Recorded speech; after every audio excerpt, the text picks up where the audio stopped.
নবীজির টুপিটা মাথায় লাগাই। নবীজি বৃষ্টি পছন্দ করতেন, বৃষ্টি সুন্নতটা পছন্দ করি। নবীজি কদু খাইতেন, কদু খাওয়া সুন্নতটা পছন্দ করি। নবীজি চোখে সুরমা লাগাতেন, সুরমা লাগানোর সুন্নত পছন্দ করি। কিন্তু নবীজি রাষ্ট্র দখল করে প্রেসিডেন্ট হয়েছিলেন, আর আল্লাহর দিন কায়েমের জন্য তায়েফে যে রক্ত দিয়েছিলেন সেটাও যে সুন্নত। আবার ওহদে যে দান মোবারক শহীদ হয়েছিল সেটাও যে সুন্নত। মা বাপের জায়গা জমি ঘর বাড়ি ছেড়ে দিয়ে হিজরত করেছিলেন। এই সুন্নত বড় কঠিন, এই কঠিন সুন্নতের কাছে মুসলমানের পাওয়া যায় না। 13 বছর পূর্ণ হওয়ার পথে এমন সময় রব্বুল আলামিন ইচ্ছে করলেন নবীজিকে আপন দরবারে ডেকে নেবেন, কিছু খাস কথা বলার জন্য নিজের দরবারে ডেকে নেবেন, মেরাজ করাবেন, আরশে আজিমে ডেকে নেবেন। এই পৃথিবীর কোন পয়গম্বরের কিসমতে যা হয় নাই, আপনার আমার নবী মুহাম্মদ সাল্লাল্লাহু আলাইহি ওয়াসাল্লামকে আল্লাহ রাব্বুল আলামিন সেই মর্যাদা দিয়েছেন। জোরে কোন সুবহানাল্লাহ। ধুলির ধরা থেকে রাসূলকে আরশে আজিমে নিয়ে যাওয়া হবে। বোরাক এলো। বোরাক হচ্ছে বারকুন থেকে উৎপত্তি। এর অর্থ হচ্ছে বিজলি, বৈদ্যুতিক গতি সম্পন্ন, ঘোড়ার চাইতে ছোট, খচ্চরের চাইতে বড়, এই জাতীয় একটা প্রাণীর মতো হযরতে জিবরাইল নিয়ে আসলেন। আমাদের দেশে কারো কারো বাড়িতে আয়নায় বাঁধানো থাকে এই ছবিটা। ঘোড়া আছে, দুইটা ডানা আছে, মাথাটা মেয়ে লোকের মতো, চুলগুলো ঝুলে পড়ছে, নিচে লেখা আছে হাজা বুরাকুন নবী সাল্লাল্লাহু আলাইহি ওয়াসাল্লাম। আন্দাজে কোথায় পাইছে আল্লাহ জানে, মিথ্যে কথা, বাজে কথা। আল্লাহ এরকম একটা মেয়ে লোক মার্কা ঘোড়া পাঠাইছিল হুজুরকে নেওয়ার জন্য, এটা কথা হইল? রাসূলকে মক্কা থেকে উম্মে বাবে উম্মে হানি থেকে হুজুরকে বের করে নিয়ে যাওয়া হলো বাইতুল মাকদাসে। সমস্ত পয়গম্বর দুনিয়া আল্লাহ যাদের পাঠিয়েছিলেন সমস্ত রূহ উপস্থিত ছিল সেখানে। রাসূল করিম সাল্লাল্লাহু আলাইহি ওয়াসাল্লাম এখান থেকে মেরাজ করলেন। এতটুকু ছিল ইসরা।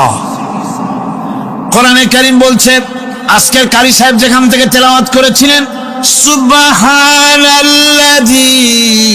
আসরা বিআবদিহি লাইলাম মিনাল মাসজিদিল হারামি ইলাল মাসজিদিল আকসা ইলা আখিরিল আয়াত।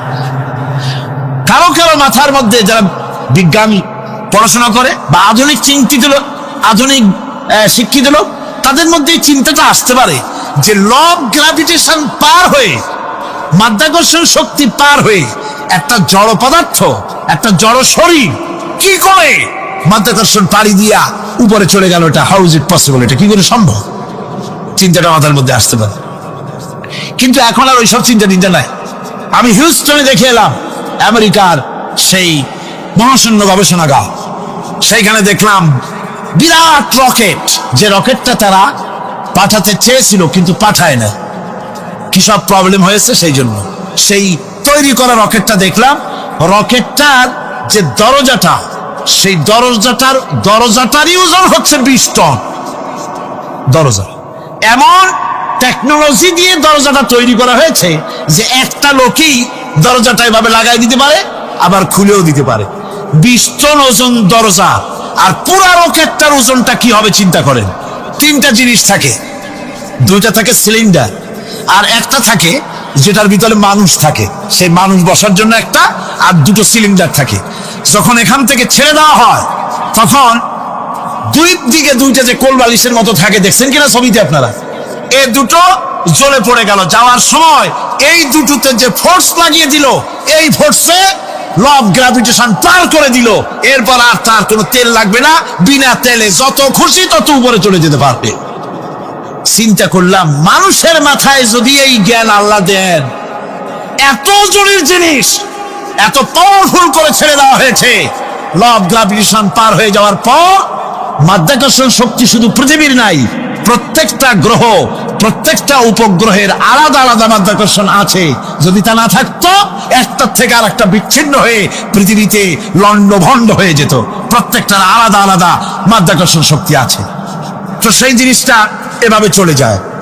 আল্লাহ রাব্বুল আলামিন তার হাবিবকে নেবেন, আপনার অত চিন্তা কেন যেটা গেল কেমনে, এটা কি করে সম্ভব? আপনার মাথায় ঢুকবে না, আপনার আমার মাথায় ঢুকবে না। ঢুকবে না বলেই ঘটনার সূত্রপাত আল্লাহ কেমনে করছে সেদিকেই লক্ষ্য করেন। দুনিয়ার মানুষ, তুমি আমার কুদরত তোমার মাথায় ঢুকবে না, সেই জন্য ইসরার ঘটনা বলতে গিয়া রব্বুল আলামিন শুরুই করলেন সুবহানাল্লাযী আসরা বিআবদিহি। সুবহানাল্লাযী, সমস্ত দুর্বলতা অক্ষমতা থেকে মুক্ত সেই সত্তা যিনি তার বান্দাকে ইসরা করিয়েছেন, মেরাজ করিয়েছেন। সুবহানাল্লাহি ওয়া বিহামদিহি। সমস্ত দুর্বলতা অক্ষমতা থেকে মুক্ত তিনি পার করে নিয়ে গিয়েছেন। তারপরে মুহূর্তের ভিতরে মহাশূন্য পাড়ি দিয়ে, সেই মহাশূন্য মানে কি? এইখান থেকে সূর্য কত দূরে জানেন না? 9,30,00,000 মাইল দূরে এখান থেকে সূর্য। সেই সূর্য, তারপরে রয়েছে গ্যালাক্সি, মিল্কি ওয়ে, গ্রহ নক্ষত্র, সে যে কত দূরে, যে সমস্ত তারকা, এমন বহুত তারকা আছে যে তারকা সৃষ্টির পর তার আলো পৃথিবীর মাটি আজ পর্যন্ত স্পর্শ করে নাই, অথচ আলোর গতি প্রতি সেকেন্ডে কত মাইল? 1,86,000 মাইল। এই 1,86,000 মাইলের সেকেন্ড, এর মিনিট, এর ঘন্টা, এর দিন, এর সপ্তাহ, এর মাস, এর বছর, এটাকে বলা হয় লাইট ইয়ার, আলোকবর্ষ। সেই তারকা তৈরি হওয়ার পর কত সহস্র সহস্র লাইট ইয়ার চলে গেল, আজ পর্যন্ত সেই তারকার আলো পৃথিবীর মাটি স্পর্শ করতে পারে নাই। তাহলে সেই তারা কোথায়? আল্লাহ রাব্বুল আলামিন তার হাবিবকে চাঁদ, সূর্য, গ্রহ, নক্ষত্র, মহাশূন্য পাড়ি দিয়ে, তারপরে 7 আকাশ পাড়ি দিয়ে সিদরাতুল মুনতাহা পর্যন্ত নিয়ে গেলেন। জোরে কোন সুবহানাল্লাহ। এবার সিদরাতুল মুনতাহা পর্যন্ত যাওয়ার পথে যত ঘটনা ঘটলো সেগুলো আপনারা ইতিহাস থেকে পড়ে নেবেন, ওগুলি বলার সময় আমার কাছে নাই। সিদরাতুল মুনতাহায় যাওয়ার পর হযরত জিবরাইল বলেন, আর আমি যেতে পারবো না, এটা হলো বিপজ্জনক বর্ডার। আমি যদি আর এক চুল অগ্রসর হই তাহলে আমি জ্বলে পুড়ে ছাই হয়ে যাব, আমার আর যাওয়ার অধিকার নাই। হুজুর সেখানে বসে থাকলেন। জিবরাইল বলে গেলেন, এখান থেকে আপনাকে নেওয়ার কুদরতি ব্যবস্থা হয়ে যাবে। রাসূল দুনিয়ায় ফিরে এসে হযরতে বেলালকে ডেকে বলেছিলেন, বেলাল গো, এমন কি আমল তুমি করো আমারে শোনাও। হযরতে বেলাল বলেন, হুজুর আমার আমল তো সব আপনি জানেন। কয় না, কি করো শোনাও। বেলাল বলেন, হুজুর খাস আমলের মধ্যে এতটুকু আছে যে আমি কখনো বিনা উজুতে থাকি না, যখন উজু চলে যায় উজু করি, আর উজুর ইহতিমামের জন্য 2 রাকাত নফল নামাজ পড়ি। হুজুর বলেন, বেলাল তুমি এই আমল ছাড়বা না, কারণ সিদরাতুল মুনতাহায় হযরত জিবরাইল আমারে যখন ছেড়ে চলে গেলেন, আমার একা একা বড় ভয় লাগতে লাগলো। তখন আমার মনে হচ্ছিল তুমি যেন আমার চতুর্দিকে হাঁটতেছো। আমার ভাইয়েরা, রফরফ নামক বিছানা চলে এলো। কুদরতি এই বিছানায় চড়ে নবীজি আল্লাহ রাব্বুল আলামিনের দরবারে আরশে আজিমে পৌঁছে গেলেন। জোরে বলেন সুবহানাল্লাহ, জোরে বলেন সুবহানাল্লাহ। যেখানে পৃথিবীর কোন মানুষের যাওয়া সম্ভব নয়, গোটা পৃথিবীর মানুষের মর্যাদা আল্লাহ পাক বাড়াই দিলেন, আরশে আজিমে হুজুরকে নিয়ে গেলেন। তারপরে তিনি কথাবার্তা হুজুরের সাথে কি বললেন, সেই কথাগুলি নিয়ে আমাদের দেশে কথা হলো এই যে হুজুরকে নিয়ে আল্লাহ 5 ওয়াক্ত নামাজ দিছিলেন তো 50 ওয়াক্ত। মুসা আলাইহিস সালামের সাথে দেখা না হইলে তো কাম সারছিল, আমাদের আর উপায় ছিল না। আরে ভাই, শুধু নামাজ দেওয়াই যদি উদ্দেশ্য হবে তাহলে রোজার মতো তো আল্লাহ দুনিয়ায় বসে দিতে পারতেন কিনা? হজের মতো, যাকাতের মতো পারতেন কিনা? শুধু নামাজের জন্য নয়, আল্লাহ পাকের কায়নাত দেখাবার জন্য আল্লাহ পাক তাকে নিয়েছিলেন। বেহেশত দেখাইছেন, দোজখ দেখাইছেন, ভালো কাজ করলে কিরকম শান্তি হবে, খারাপ কাজ করলে কিরকম শাস্তি হবে চোখে দেখাই দিয়েছেন মুহাম্মদ রাসূলুল্লাহ সাল্লাল্লাহু আলাইহি ওয়াসাল্লামকে। মেরাজ থেকে ফিরে এলেন, ঘরে এসে দেখেন উজুর পানি, উজু করে যে গেছিলেন উজুর পানি তখনও গড়াচ্ছে। যে দরজা দিয়ে বেরিয়েছিলেন দরজাটা ধাক্কায় কখনো কাঁপতেছে। যে বিছানায় শোয়া ছিলেন সে বিছানায় মানুষ শুয়ে থাকলে যেমন উষ্ণ থাকে সেরকমের উষ্ণ ভাব তখনও আছে। কেমনে হলো? কেমনে হলো? মাথায় ঢুকবে না। সুবহানাল্লাহ কোন ঢুকবে? জোরে কোন সুবহানাল্লাহ। এটার ব্যাপারে কোন বিজ্ঞান দর্শন যুক্তির প্রয়োজন নাই। প্রয়োজন শুধু এতটুকু, আল্লাহ তার হাবিবরে নেবেন, কত দ্রুত নিবেন, কত দ্রুত পাঠাবেন এটা তিনিই ভালো জানেন, আমাদের কোনো জানার কথা না। ঠিক কিনা কর? আল্লাহর নবী বলেছেন, আল্লাহর সৃষ্টি নৈপুণ্যতা সম্পর্কে যদি কোনো বান্দা 1 ঘন্টা চিন্তা করে, 1 ঘন্টা যদি গবেষণা করে, চিন্তা করে, রব্বুল আলামিন তার আমলনামায় 60 বছরের নফল ইবাদতের সওয়াব লিখে দেন। জোরে বলেন সুবহানাল্লাহ। আল্লাহ পাক এই সমস্ত কথা বলে এখন ওই ফর্মুলা বলতেছেন যে আসলে আমার বান্দা হওয়ার জন্য, খাঁটি বান্দা হওয়ার জন্য তার কয়েকটি বৈশিষ্ট্য থাকতে হবে। আল্লাহ পাক এখানে 8টি বৈশিষ্ট্য বর্ণনা করেছেন। আল্লাহর খাঁটি বান্দা হওয়ার জন্য বৈশিষ্ট্য কয়টা লাগবে? 8টি। বেহেশত কয়টা? বেহেশত কয়টি? আল্লাহ পাক বৈশিষ্ট্য বানিয়েছেন 8টি। এখানে 8টি বৈশিষ্ট্যের কথা বলা হয়েছে। মহান আল্লাহ রাব্বুল আলামিন বলেন, ওয়া ইবাদুর রাহমানিল্লাযীনা ইয়ামশুনা আলাল আরদি হাওনা ওয়া ইযা খাতাবাহুমুল জাহিলুন ক্বালু সালামা। রহমানের খাঁটি বান্দা তারা, রহমানের আসল বান্দা তারা যারা নাকি জমিনের উপর থেকে যখন হাঁটে খুব বিনয় বিনম্রতার সাথে তারা চলে। ওয়াইদা খাতাবাহুমুল জাহিলুন, আর যখন জাহিলরা তাদের সঙ্গে কথাবার্তা বলতে আসে তখন তারা তাদেরকে বলে তোমাদের প্রতি সালাম, এই বলে তারা চলে যায়। অর্থাৎ এই 8টি বৈশিষ্ট্যের প্রথম বৈশিষ্ট্য ধরা হয়েছে চালচলনকে। ইমানদার খাঁটি বান্দা যারা, তাদের চালচলন সম্পর্কেই প্রথম বৈশিষ্ট্য ধরা হয়েছে। তার মানে হচ্ছে নির্লজ্জ, স্বৈরাচার, মাস্তান, গুন্ডা, বদমাশ, অত্যাচারী, এদের চালচলন এক ধরনের। আবার অন্যদিকে ব্যক্তিত্ব সম্পন্ন, মর্যাদাবান, এরপরে শিক্ষিত, ভদ্র, মার্জিত, তাদের চালচলন ভিন্ন ধরনের। এই দুই শ্রেণীর চালচলন কি একরকম হয় নাকি? একরকম হয় না। তার কারণ হচ্ছে ব্যক্তির চালচলনের মাঝেই তার অবস্থাটা বোঝা যায় যে আসলে লোকটি কেমন। আল্লাহ রাব্বুল আলামিন এই কথার দ্বারা এটা প্রমাণ করতে চান যে মোমেন বান্দা যারা হবে, আল্লাহর খাঁটি বান্দা যারা হবে, তাদের পরিচয় দেওয়া লাগবে না। তাদের চালচলন দেখে, তাদের হাঁটা দেখে, তাদের চলা দেখে, তাদের বলা দেখে, তাদের আচরণ দেখে লোকেরা বুঝতে পারবে যে ইনি হচ্ছেন আল্লাহর একজন খাঁটি বান্দা, একজন মোমেন ব্যক্তি, কথা বুঝতে পারবে। আর সে ব্যক্তি জমিনের উপরে চলবে খুবই বিনম্র ভাবে। কোরআনে কারীমে অন্য জায়গায় আল্লাহ রাব্বুল আলামিন বলেছেন, ওয়ালা তামশি ফিল আরদি মারহান ইন্নাকা লান তাখরিকাল আরদা ওয়া লান তাবলুগাল জিবালা তুলা। আমার জমিনের উপরে অহংকারের পদবরে হেঁটো না, আমার জমিনের উপরে অহংকার করে জমিনের উপরে হেঁটো না। তুমি জমিনের উপরে অহংকার করে হেঁটে পদাঘাত দিয়ে আমার এই জমিনকে ফাটায় দিতে পারবে না। আর তুমি লাভ দিয়ে আমার আকাশে, আমার পাহাড়ের উচ্চতাও তুমি ছাড়িয়ে যেতে পারবে না। অহংকার করে কেউ কি পায়ের আঘাত দিয়ে জমিনটাকে ফাটায় দিতে পারে? কি বলেন, পারবে? আর অহংকার করে লাভ দিয়ে পাহাড়ের উচ্চতাও কি কেউ ছাড়িয়ে দিতে পারবে? পারবে না। সুতরাং অহংকার, মোমেন ব্যক্তি যারা, তারা অহংকার করতে পারে না। অহংকার মোমেনের স্বভাব নয়। অহংকার করতে পারে কেবলমাত্র আল্লাহ রাব্বুল আলামিন। অহংকার হচ্ছে আল্লাহ পাকের ইজাত। অহংকার কে করতে পারেন? আল্লাহ পাক করতে পারেন। মানুষের অহংকার শোভা পায় না। মানুষ, তোমার আবার অহংকার কিসের? 1 ফোঁটা নাপাক পানি দিয়ে যার জন্মের উৎস, এমন নাপাক পানি যা শরীর থেকে নির্গত হলে পরে গোসল করা ফরজ হয়ে যায়, এমন 1 ফোঁটা নাপাক পানি যার জন্মের উৎস, তার অহংকার কি? অহংকার করবেন আল্লাহ রাব্বুল আলামিন। হাদিসে কুদসির ভিতরে এসেছে, আল্লাহ পাক বলেছেন, যে ব্যক্তি অহংকার করে সেজন্য আমার চাদর নিয়ে টানাটানি করে। জোরে কোন নাউযুবিল্লাহি মিন যালিক। সুতরাং মোমেন বান্দা যিনি হবেন, আল্লাহর খাঁটি বান্দা, রহমানের খাঁটি বান্দা, সে ব্যক্তি কখনো জমিনের উপর অহংকারের সাথে চলাফেরা করবে না, বরং তার চালচলন হবে অত্যন্ত বিনম্র। আর কি?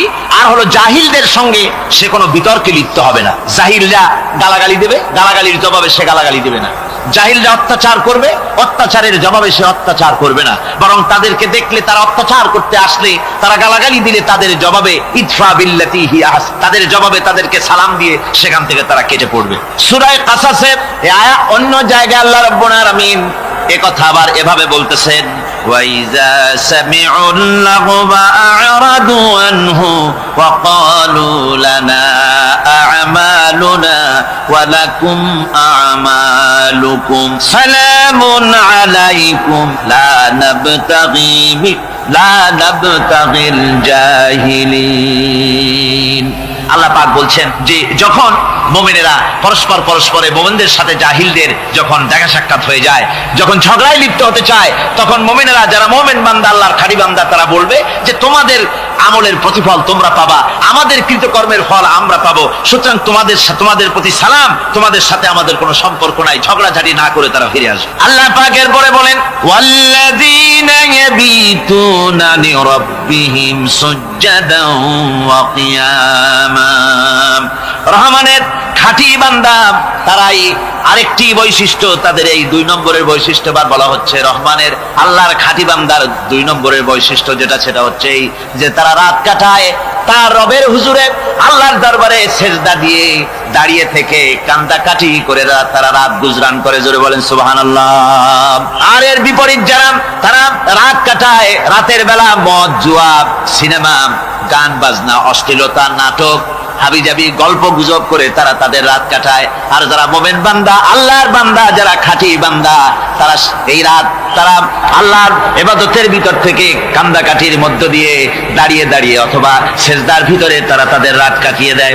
কোরআনে কারীমে আল্লাহ রাব্বুল আলামিন এই কথা এভাবে বলেছেন, তাতাজাফা জুনুবুহুম আনিল মাদাজি ইয়াদউনা রাব্বাহুম খাওফান ওয়া তামআন। আমার মুমিন বান্দারা তাদের পার্শ্বদেশ এবং পৃষ্ঠদেশ বিছানার উপরে বেশি রাত থাকে না। তারা তাদের রবের প্রতি রবের ভয়, আল্লাহর ভয়, আশা পোষণ করে।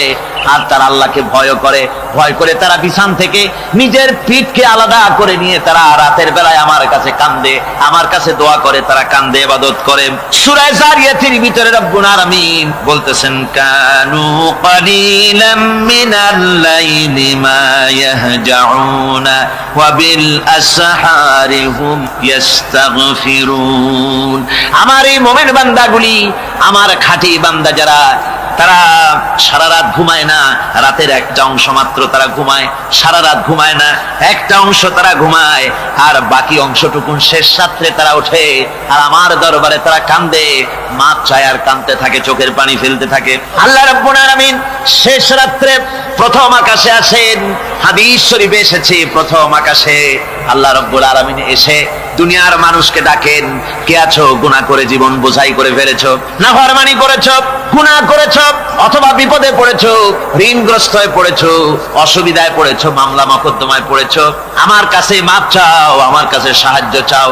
এই সময় যে সমস্ত বান্দারা আরামের ঘুমকে হারাম করে আল্লাহর দরবারে কাঁদতে থাকে, তাহাজ্জুদের নামাজ আদায় করে যখন হাত তুলে কাঁদে, আল্লাহ পাক তখন এই দৃশ্য দেখে ফেরেশতাদের বলেন, ও আমার ফেরেশতারা, আমার ওই বান্দাগুলি কাঁদে কেন?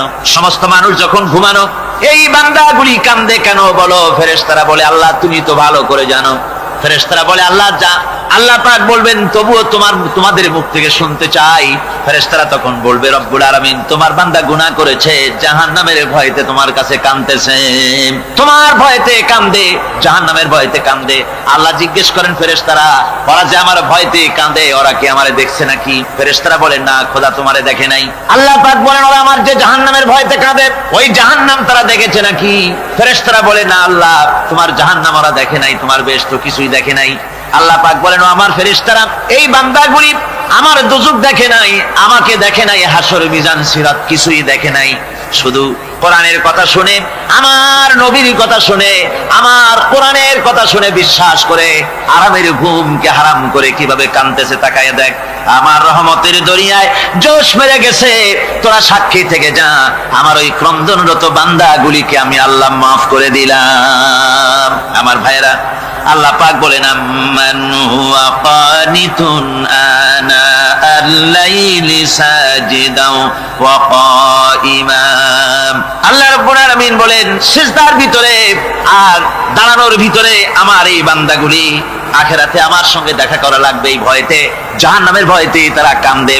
এভাবে কাঁদতে থাকে, আর আল্লাহ পাক ওই সময় তাদের গুনাহ মাফ করতে থাকেন। কোরআনে কারীমের ভিতরে আল্লাহ পাক বলেন, সারা রাত ঘুমাতে আল্লাহ নিষেধ করেছেন, সারা রাত যেন ঘুমায়ো না, পাইকারি দরে ঘুমায়ো না, একটু জাগো। ওয়াজকুর ইসমা রাব্বিকা বুকরাতাও ওয়া আসীলা, সকাল এবং সন্ধ্যায় তোমার প্রভুর, তোমার রবের জিকির করো, স্মরণ করো।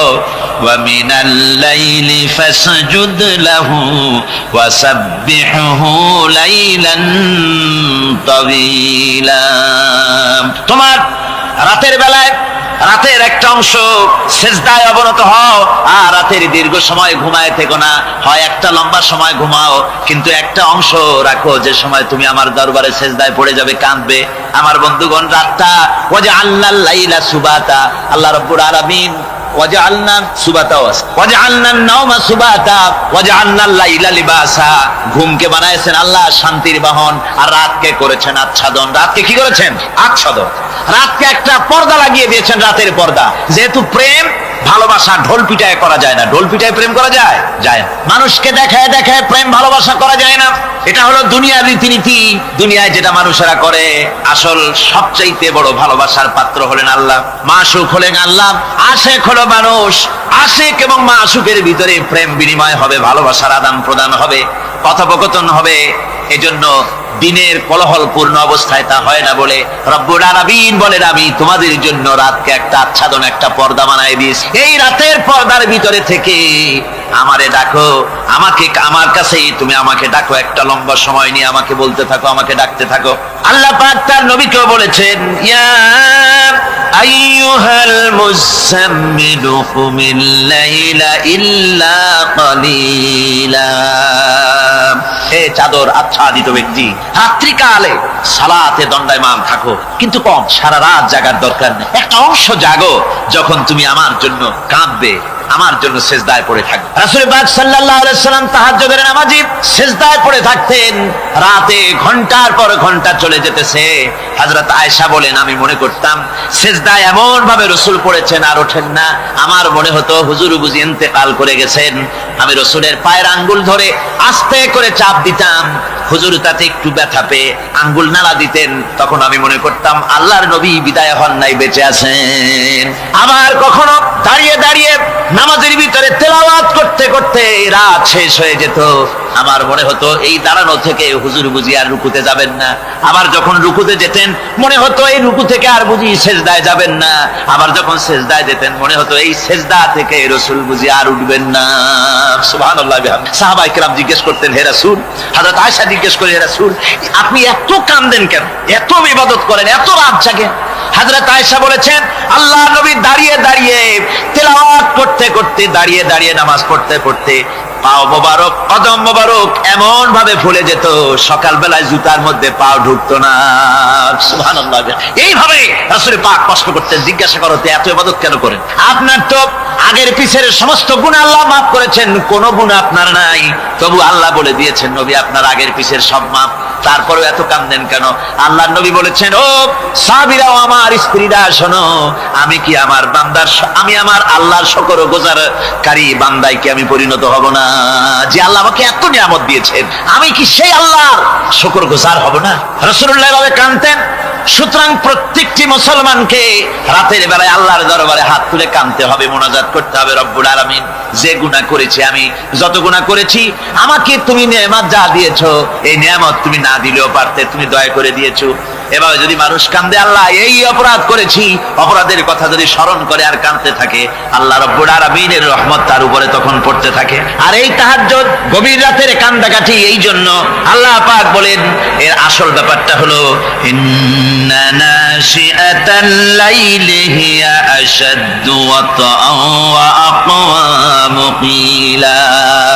আসল ব্যাপার হলো এই প্রকৃতপক্ষে রাতের বেলায় যে নামাজটা হয়, শয্যা ত্যাগ করে মানুষ যে নামাজ পড়তে দাঁড়ায়, এতে করে তার আত্মসংযমের ট্রেনিং হয়ে যায়, আল্লাহর সঙ্গে মহব্বত কায়েম হয়ে যায়। ইসলামী আন্দোলনের বিজয়ের জন্য কর্মীদের এটা সবচাইতে বড় ওষুধ।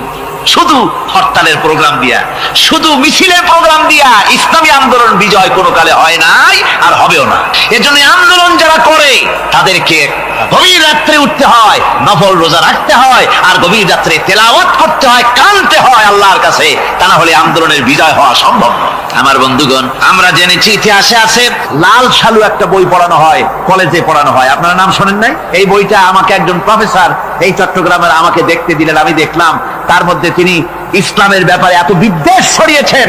এক জায়গায় তিনি লিখতে গিয়ে লিখেছেন, আমি পড়লাম, নিজে পড়েছি, যে দেশে যত টুপি দেখা যায় জমিনে এত শস্য হয় না। এদেশে এই মোষ দাড়ি গোপ ওঠার আগেই কোরআন শরীফ হেফজ করা সারা, অথচ জমিনে শস্য নাই। জমিনের শস্য আর কোরআন শরীফ পড়ার সাথে তুলনা করে উপহাস করেছে রীতিমতো। একটা দুশ্চরিত্র খলনায়ককে দিয়ে সেখানে কোরআন হাদিসকে বিকৃত করার অপচেষ্টা চালানো হয়েছে। এরকম একটা নিকৃষ্ট বইকে তারা স্কুলে এবং কলেজে সেখানে পড়াশোনার ব্যবস্থা করে দিয়েছে।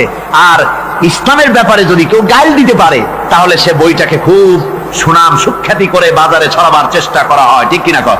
যে কবি, ওই আগেই বলেছি, যে কবি ইসলামের গাইল দিতে পারবে সে সবচাইতে বড় কবি। যে সাহিত্যিক ইসলামকে খোসা দিয়া, কোরআনকে খোসা দিয়া কথা লিখতে পারবে, সে হলো শ্রেষ্ঠ সাহিত্যিক, ঠিক কিনা কর? আর এই খ্রিস্টান জগৎ, ইহুদি জগৎ, তারা ইসলামকে আর মুসলমানদেরকে গালাগালি করার জন্য সব সময় মুসলমান নামের কুলাঙ্গারদেরকে বেছে নেয়। যেমন নবুয়াতের উপরে হামলা চালাতে হবে, সেজন্য এই পৃথিবীর নিকৃষ্ট কাফের গোলাম মোহাম্মদ কাদিয়ানির মতো একটা নিকৃষ্ট কাফেরকে তারা বেছে নিয়েছে, জোরে কর নাউজুবিল্লাহ। তার নাম একটা মুসলমানই না। আবার আমাদের দেশে আল্লাহকে, রাসূলকে গালি দিতে হবে, দাউদ হায়দারের মতো একটা জাহান্নামের কীটকে তারা বেছে নিয়েছে মুসলমান নামে। আবার রাসূলকে গালি দিতে হবে, হযরত আয়েশা সিদ্দিকা রাদিয়াল্লাহু তাআলা আনহাকে গালি দিতে হবে, সেজন্য মুসলমান নামের কলঙ্ক সালমান রুশদি নামক এক শয়তানকে এই ইহুদিরা বেছে নিয়েছে, ঠিক কিনা কর? কিন্তু এখন সালমান রুশদি যাবা কোথায়? এখন সালমান রুশদির উপরে যিনি হুকুম হজ জারি করেছিলেন, ইমাম খোমেনি বেঁচে নাই, কিন্তু তার হুকুম এখনো বেঁচে আছে। উনি অর্ডার করেছেন, যেখানে পাও সেখানে হত্যা করো। ফাকতুলু সালমান রুশদি হাইসু ওয়াজাদতুম, ওরে যেখানে পাও সেখানে হত্যা করো। এখন ওর দশা হয়েছে এই, চেহারা সার্জারি করে ডরিয়া, তারপরে এখন লা ইয়ামুতু ফিহা ওয়ালা ইয়াহইয়া, সে বাঁচিয়াও নাই মরিয়াও নাই, এমন অবস্থা আছে। আমার ভাইরা, আমার মুসলমান মদও যদি খায়, জিনাও যদি করে, রাসূলকে যখন কেউ গালি দেয়, তখন মনে করে আমি একটা অপরাধ করেছি, ঠিক, আমি মদ খাইছি, অন্যায় করেছি, আমি নামাজ পড়ি না, অন্যায় করেছি, কিন্তু আমার রাসূলকে গালি দিয়েছে, ওরে যদি পাই ওর কাঁচা কলিজা চাবায় খাবো, ঠিক কিনা কর? সুতরাং আজকে এইভাবে করে আমার দেশের শিক্ষা ব্যবস্থাকে নষ্ট করা হয়েছে এই ধরনের বই পড়িয়ে। এবং এক শ্রেণীর শিক্ষক আছেন যারা কলেজ ইউনিভার্সিটিতে অপ্রাসঙ্গিক ভাবে ইসলামকে গালাগালি করে, আল্লাহকে গালি দেয়, ইসলামকে গালি দেয়, মুসলমানদেরকে গালি দেয়। বরদাস্ত করতে পারি না। বলি বন্ধুরা, ইসলাম যদি ভালোই না লাগে, তাহলে নামটা মুসলমানি নাম রাখছেন কেন? ঘোষণাটা দিয়ে দেন, আমরাও জানাজা না পড়াবার হাত থেকে বেঁচে যাই, ঠিক কিনা? সুতরাং এরা ওই জায়গায় বসে আছে আমাদের সন্তানদের মস্তিষ্ককে বিকৃত করার জন্য। আল্লাহ রাব্বুল আলামিন বলেন এভাবে করে, ওয়াল্লাযীনা লা ইয়াদউনা মা'আল্লাহি ইলাহান আখারা ওয়া লা ইয়াকতুলুনান নাফসাল্লাতী হারামাল্লাহু ইল্লা বিল হক, তারা হত্যা থেকে বিরত থাকে, মানুষকে হত্যা করে না। ওয়া মান ওয়ালা ইয়াজনুন, আর তারা ব্যভিচার করে না, জিনা ব্যভিচার করে না। জিনা ব্যভিচার সম্পর্কে কোরআন শরীফ বলছে, ওয়ালা তাকরাবুজ জিনা ইন্নাহু কানা ফাহিশাতান ওয়া সাআ সাবিলা। জিনা করা তো দূরের কথা, আল্লাহ পাক বলছেন জিনার নিকটবর্তী হয় না। জিনার নিকটবর্তী মানুষ হয় কিভাবে? জিনার নিকটবর্তী হওয়ার জন্য কতগুলি উপকরণ এবং উপাদান আছে, তা হচ্ছে তামাম পৃথিবীর সমস্ত প্রাণী জগতে ছড়ায় দেওয়ার পর আমাদের অবস্থা যদি এই হয়, তাহলে 99 ভাগ রহমত যার কাছে, বান্দার প্রতি তার মহব্বত কতখানি। আমার বন্ধুগণ, রাসূল পাক সাল্লাল্লাহু আলাইহি ওয়াসাল্লাম বলেছেন, ও সাহাবীরা, একজন লোক উটের পৃষ্ঠে যাচ্ছিল কোথাও, উটের পৃষ্ঠে তার খাবার আছে, পানিও আছে, যেতে যেতে মরুদ্যানের মধ্যে সে বিশ্রাম করলো। ঘুমের থেকে জেগে দেখে উট নাই, খাবার নাই, পানিও নাই। বড় লোকটা কেমন পেরেশান হয়। সাহাবীরা বলেন, হুজুর, উট হচ্ছে মরুভূমির জাহাজ, উট হারায় গেছে, টাকা পয়সা যা ছিল, খাদ্য খাবার ছিল, সব চলে গেছে, এর থেকে পেরেশানি তো আর কিছুই হয় না। হুজুর বলেন, লোকটা খানিকক্ষণ চিন্তা ভাবনা করতে করতে কিছুক্ষণ পর দেখলো উট ফিরে এসেছে, সমস্ত টাকা তার ওই খাদ্য আর পানীয় নিয়ে হাজির হয়ে গেছে। বলো কেমন খুশি হয় হুজুর? হযরত সাহাবীরা বলেন, হুজুর এর থেকে খুশি আর কি হতে পারে, লোকটার দিল তো ভরে যাবে। আল্লাহর নবী বলেন, ওগো সাহাবীরা, কোন বান্দা যদি আল্লাহর থেকে নাফরমান হয়ে যায়, নামাজ ছেড়ে দেয়, জিনা ব্যভিচার বদমাশি নাফরমানিতে যদি যখন লিপ্ত হয়ে যায়, উঠারা ব্যক্তি উট পাওয়ার জন্য যেমন পেরেশানি বোধ করে, আল্লাহ রাব্বুল আলামিন তার ওই নাফরমান বান্দার জন্য আল্লাহ রাব্বুল আলামিন ফিরে আসার জন্য আল্লাহ রাব্বুল আলামিন চান। বান্দা যখন নাফরমান বান্দা নিজের গুনাহ বুঝতে পেরে যখন সেজদায় পড়ে গিয়া কান্দে, রব্বুল আলামিন আমার গুনাহ মাফ করে দাও, এইভাবে যখন কাঁদতে থাকে, রব্বুল আলামিন আল্লাহর হাবিব বলেন, উঠারা ব্যক্তি উঠ পেরে পড়ে, ওই ব্যক্তি যত খুশি হন। কোন নাফরমান বান্দা যখন সেজদায় পড়ে যায়, আল্লাহ রাব্বুল আলামিন এর চাইতে লক্ষ কোটি গুণে বেশি খুশি হয়ে যান। আল্লাহ পাক হচ্ছেন রহমান রহিম, গাফুরুর রহিম। পৃথিবীতে এমন কে আছে আপনি আমাকে বলেন? এমন কে আছে অপরাধ করবে না আর সে বলবে আয় তোরে মাফ করে দেই? বলেন এরকম আছে নাকি? কেউ বলেন আছে? এমন কি বাপ মা ছেলে অন্যায় করেছে, বাপ মার দিল চায় ছেলেটা যদি মাপ চাইতো বড্ড ভালো হতো, ওর সাথে প্রাণ ভরে কথা বলতাম, বুকের সাথে জড়িয়ে নিতাম, কিন্তু মুখ খুলে বলে না যে অপরাধ করেছিস মাফ চাইয়া যা, এরকম বলে। মাও বলে না, বাপেও বলে না, কিন্তু একমাত্র মহান সত্য রব্বুল আলামিন বান্দা যখন গুনাহ করে আল্লাহ ডাকে, বান্দারে গুনাহ করেছিস ফিরে আয়, আমি তোরে মাফ করে দেব।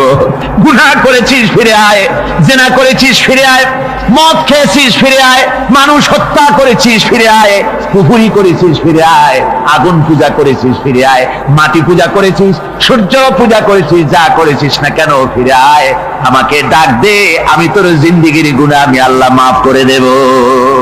এই জন্য আল্লাহ রাব্বুল আলামিনকে যখন কোন বান্দা একবার ডাকে, দিল থেকে কলিজা থেকে একটা ডাক যদি দেয় আল্লাহ, হাজার ডাকের তুলনায় একটা ডাক আল্লাহ কলিজা থেকে ডাক। এই ডাকটা কোথা থেকে? কলিজা থেকে। দিল সে जुबात निकलती है, असर रखती है पर नहीं मगर ताकते परवास रखती है। অন্তর থেকে যে কথা বেরোয় তা প্রভাব বিস্তার করে। কলিজা থেকে যদি কেউ ডাক দেয় আল্লাহ, কলিজার একটা ডাক আলাদা না? বলেন আলাদা কিনা? কলিজা থেকে ডাক, বলেন না সবাই আল্লাহ। কলিজা থেকে একটা ডাক যদি কেউ ভাবে আল্লাহকে ডাক দেয় আল্লাহ, আল্লাহ রাব্বুল আলামিন বান্দা যখন একবার ডাক দেয়, আল্লাহ তখন 70 বার লাব্বাইক বলেন, 70 বার সাড়া দিয়া বলে, বান্দা কি চাও? আমি তোর কাছে হাজির। কি চাস বল, আমি মাফ করে দেব। সুতরাং আল্লাহ রাব্বুল আলামিন বলছেন, আমার কাছে ক্ষমা চাও, মাফ চাও, আমার কাছে মাফ চাও, যত মাফ চাইবে আমি মাফ করে দেব। পৃথিবীতে এমন কেউ নাই যার কাছে বেশি চাইলে তিনি খুশি হবেন। আল্লাহ রাব্বুল আলামিন এমন এক সত্তা যার কাছে যত বেশি চাওয়া যাবে তিনি তত বেশি খুশি হবেন। হর হমেশা দেনে কো वो तैयार है, जो न मांगे उससे वो बेजार है। যত বেশি চাওয়া যায় আল্লাহর কাছে আল্লাহ তত খুশি হন, আর যে ব্যক্তি চায় না আল্লাহর কাছে আল্লাহ তার উপরে বেজার হয়ে যান। ওয়ামান তাবা ওয়া আমিলা সালিহান فإنه يتوب إلى الله متابا। আর যারা তওবা করে, নেক আমল করে, তার আল্লাহর দিকে ফিরে আসে, যেমনটি তার আশা উচিত তেমন ভাবে সে আল্লাহর কাছে ফিরে আসে, তার মানে হলো তওবা মাফ, তওবা কবুল করার জন্য, গুনাহ মাফ করার জন্য পৃথিবীতে কেউ নাই। আছে কেউ? গুনাহ কি কেউ মাফ করতে পারে? দুনিয়ায় কেউ পারে? আকাশে কেউ পারে? আল্লাহ ছাড়া কেউ গুনাহ মাফ করতে পারে? যদি মানুষ তওবা করে, রব্বুল আলামিন বলেন সে এমন ভাবে তওবা করে আল্লাহর কাছে ফিরে এসেছে যেখানেই তার আসা উচিত, এই জায়গা ছাড়া আর তার কোনো যাওয়ার জায়গা নাই। সুতরাং সে জায়গা মতো এসেছে, অনুতপ্ত এবং অনুশোচনা করেছে। আল্লাহ পাক এ ধরনের অনুতপ্তকারী, অনুশোচনাকারীকে রব্বুল আলামিন ক্ষমা করে দিয়ে থাকেন। ওয়াল্লাযীনা লা ইয়াশহাদুনা আয-যুর ওয়া ইযা মাররু বিল-লাগবি মাররু কিরামা। আর যারা মিথ্যার সাক্ষ্য হয় না, রহমানের বান্দা তারা যারা মিথ্যার সাক্ষ্য হয় না, এটা হচ্ছে ষষ্ঠ বৈশিষ্ট্য।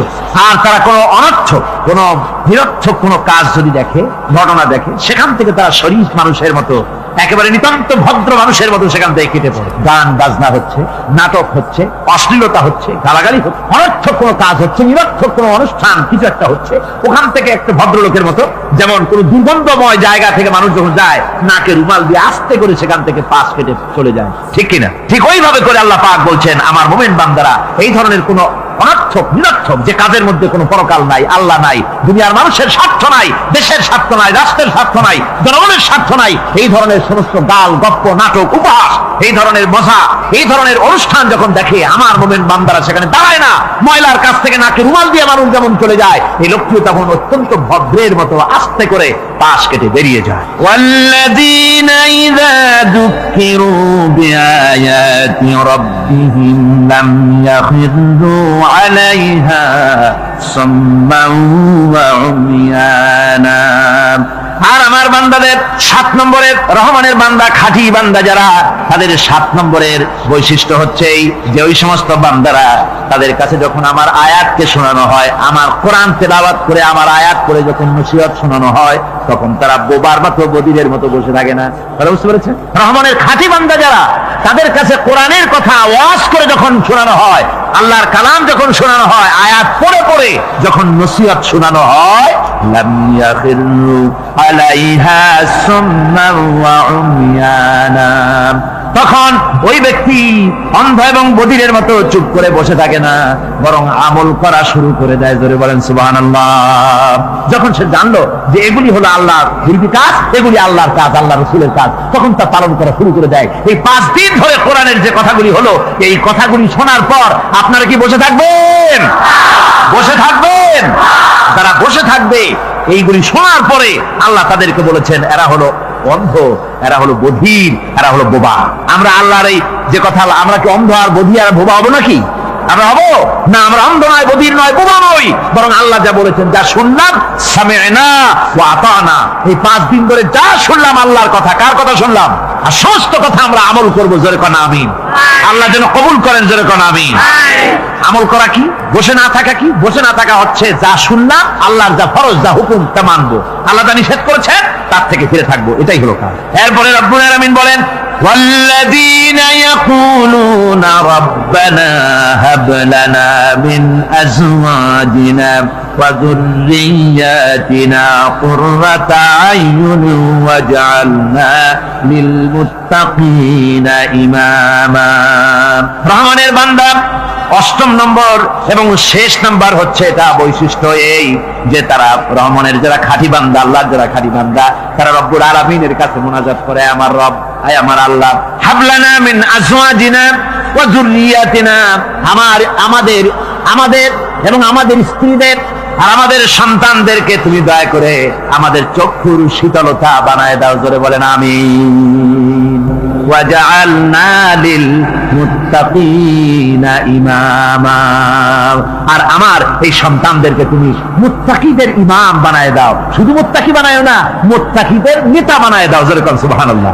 এই কথা, এই সূরাটা, এইটা তখনকার কথা যখন এই মুমিনদের মক্কি সূরা, তো এটা যখন মক্কা শরীফে দেখা গেল যে মুসলমানেরা, যিনি ইসলাম কবুল করেছেন তার বাপ কাফের, যিনি ইসলাম কবুল করেছেন কারো বাপ কাফের, কারো মা কাফের, কারো সন্তান কাফের, কারো মেয়ে কাফের, কারো জামাই কাফের, সব প্রিয়জনেরা কুফরি হালতে আছে।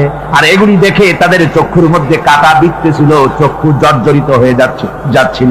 নিজের সন্তানের চেহারা যত ভালো হোক, সন্তান যতই শিক্ষা দীক্ষা থেকে যতই উন্নত আর ভালো হোক না কেন, সে যদি জাহান্নামের দিকে অগ্রসর হতে থাকে, কোন নেককার ইমানদার পিতার মনে তার সান্ত্বনার কারণ হতে পারে না।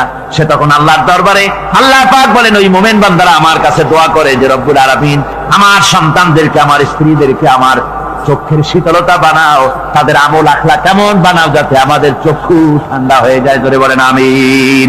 জোরে বলেন আমিন। সন্তানদের জন্য আল্লাহর কাছে দোয়া করতে হবে। আপনারা দেখেন, চোখের সামনে দেখতে পাচ্ছেন সন্তান সিনেমায় যাচ্ছে, সন্তান নামাজ পড়ে না, সন্তান রোজা রাখে না, সন্তান মানুষের তৈরি করা মতাদর্শের পেছনে স্লোগান দিচ্ছে, দৌড়াচ্ছে, আর আপনি পিতা হয়ে তাকে ঠেকাচ্ছেন না। ওই ছেলে তো জাহান্নামে যাচ্ছে, আপনার দরদ হওয়া উচিত, ওই ছেলেকে ফিরানো দরকার, আর আল্লাহর কাছে দোয়া করা দরকার। আমার বন্ধুগণ, দোয়া আল্লাহ নিজেই শিখাই দিচ্ছেন, দোয়া করো। পড়েন আমার সাথে, রব্বানা হাব লানা মিন আজওয়াজিনা ওয়া যুররিয়্যাতিনা কুররাতা আয়ুন ওয়াজআলনা লিল মুত্তাকিনা ইমামা উলাইকা ইউজজাউনাল গুরফাতা বিমা সাবারু ওয়া ইউলাক্কাউনা ফিহা তাহিয়াতান ওয়া সালামা। আল্লাহ পাক বলেন, এই সব লোকদের জন্য তারা যে সবর করেছিল, সেই সবরের কারণে আমি তাদের উত্তম জাযা দান করব। আর তাদের জন্য ফেরেশতারা চতুর্দিক থেকে ফেরেশতারা তাদের জন্য সম্বোধন করবে, তাদেরকে সম্বর্ধনা দিবে, ফেরেশতারা তাদের সম্বর্ধনা দিবে। ওয়াল মালাইকাতু ইয়াদখুলুনা আলাইহিম মিন কুল্লি বাবিন সালামুন আলাইকুম বিমা সাবারতুম ফানি'মা উকবাদ-দার। চতুর্দিক থেকে ফেরেশতারা আসতে থাকবে আর তারা সালাম দিতে থাকবে, তাদেরকে সম্বর্ধনা দেবে বেহেশতীদেরকে, আর বলবে তোমাদের জন্য এই পরকালের এই ঘরটা, এই জায়গাটা কতই না উত্তম করে আল্লাহ তৈরি করে রেখেছেন। বলেন সুবহানাল্লাহ। সালামুন আলাইকুম। আল্লাহ বলছেন, উলাইকা ইউজজাউনাল গুরফাতা বিমা সাবারু। তোমরা যে সবর এখতিয়ার করেছিলে, সেজন্য আজকে তোমাদের জন্য আমি এই বিরাট নিয়ামত তোমাদের জন্য রেখেছি। দ্বীনকে চালু করতে গেলে, ইসলামী আন্দোলন করতে গেলে বিপদ আসে, আর সেই বিপদে সবর এখতিয়ার করতে হয়। কত ভয় আসে, লোভ আসে, কত কিছু আসে। এগুলিকে উপেক্ষা করে যারা ইসলামী আন্দোলনের জন্য নফসের খায়েশকে, আরামকে হারাম করে দিয়ে আন্দোলনে যারা ঝাঁপিয়ে পড়তে পারে, তাদের জন্য আল্লাহ পাক এই সমস্ত নিয়ামত রেখে দিয়েছেন। কুল মা ইয়াবাউ বিকুম রাব্বি লাউলা দুআউকুম ফাকাদ কাযযাবতুম ফাসাউফা ইয়াকুনু লিজামা। নবী, আপনি এদেরকে বলেন, আপনি এই লোকগুলিকে বলেন যে তোমাদের ব্যাপারে আল্লাহর কি প্রয়োজন পড়েছে যদি তোমরা আল্লাহকে নাই ডাকো, আল্লাহর কাছে যদি দোয়া না করো, যদি হাত না পাতো, আল্লাহ কি যদি না ডাকো, তাহলে তোমাদের কি আল্লাহর দরকার নেই? ফাকাদ কাযযাবতুম, তোমরা তো অস্বীকার করে চলছো। ফাসাউফা ইয়াকুনু লিজামা, খুব তাড়াতাড়ি করে তোমরা বুঝতে পারবে, এমন অবস্থা, এমন আযাব আসবে যে তখন তোমাদের প্রাণ বাঁচানোই দায় হয়ে পড়বে।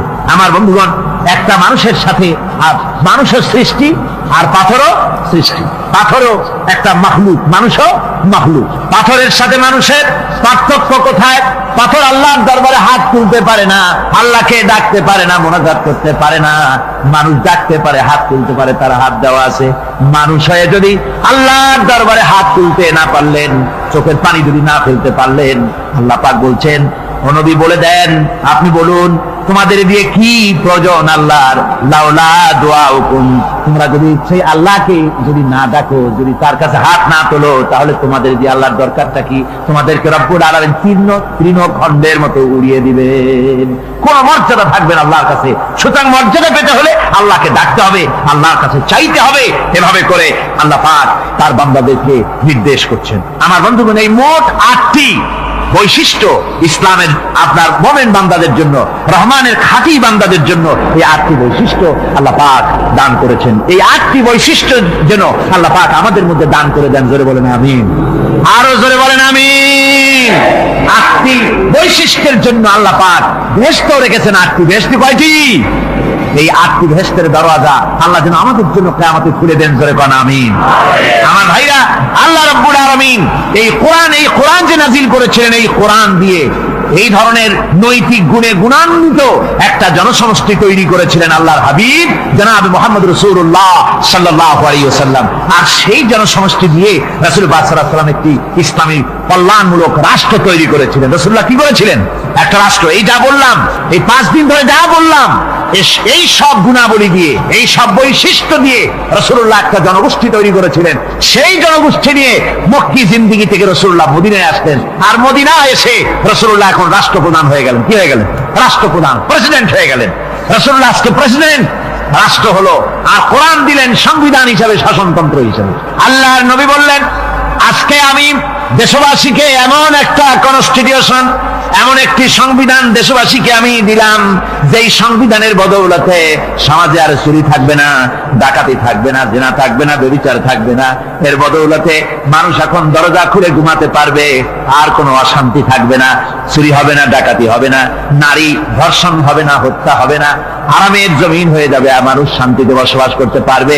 হুজুর বললেন, খায়রুল কুরুনি কারনি, সর্বশ্রেষ্ঠ যুগ হচ্ছে আমার যুগ। আমার বন্ধুগণ, কোরআনের সমাজই ছিল পৃথিবীর সর্বশ্রেষ্ঠ সমাজ। সেই সমাজ ব্যবস্থাকে আমরা ভুলে গিয়েছি। আজকে সমাজতন্ত্র ব্যর্থ হলো কেন? কমিউনিজম ব্যর্থ হলো কেন? ব্যর্থ হওয়ার একমাত্র কারণ হলো তারা মানুষকে খেতে দিতে পারে নাই, পড়তে দিতে পারে নাই। পুঁজিবাদও ব্যর্থ, সমাজতন্ত্র ব্যর্থ।